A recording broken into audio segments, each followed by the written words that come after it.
there is no duty upon the court to comment upon the evidence at all. All the court has to do is render a verdict of guilty or not guilty, where people waive a jury and submit the matter to the court. I usually give to reasoning, to counsel and those people interested in the case, the court's reasoning, how the evidence appears to the court. As I say, I am not going to attempt to comment on all the evidence.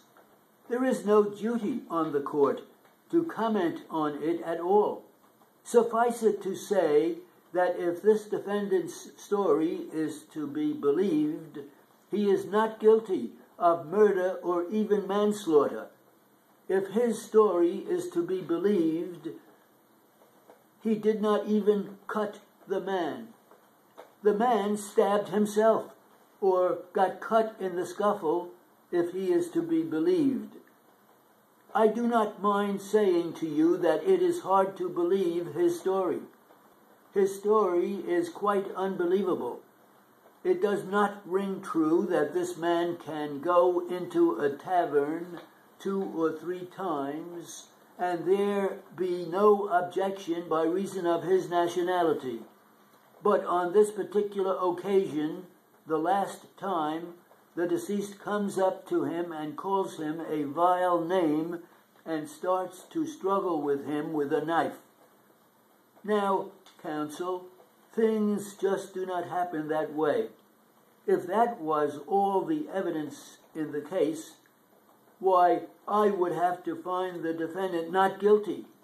But I cannot believe his story. Now, on behalf of the state, one witness, the girl in the case, Rosemary, was not very helpful, but it does appear that this defendant lived with this girl for over a year, and that only a week or 2 previously she had left him. All right, so he contacts her there in this tavern, according to her story. And according to her story, the defendant wanted to buy her a drink and she refused. So, indefinite though her testimony was, it does show that there was some friction between the defendant and this Rosemary. Now, on behalf of the other witness for the state, Mrs. Carter, she told a very clear and convincing story which jibes with all the facts in the case. She said that this defendant came there early in the afternoon and was quarreling and having trouble with Rosemary.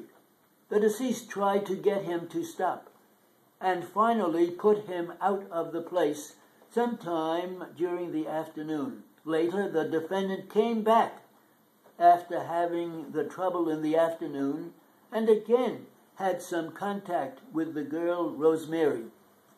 When the deceased tried to get him to sit down at a table and behave himself or leave, he pulled out a knife. It appears very much to the court as if this defendant knew that he was going to have trouble there. He came back looking for trouble. In any event, if the fight started as he says it started, he certainly used more force than was necessary to defend himself. I will have to find the defendant guilty. I do not believe his story at all. I think the state has proved beyond all reasonable doubt that this defendant stabbed the deceased and brought about his death. The defendant says he did not mean to kill him. He did not mean to kill him, but he did mean to do him severe bodily harm, and death resulted from the injuries received by the deceased from this defendant. I will find the defendant guilty of manslaughter and sentence him to 10 years in the penitentiary.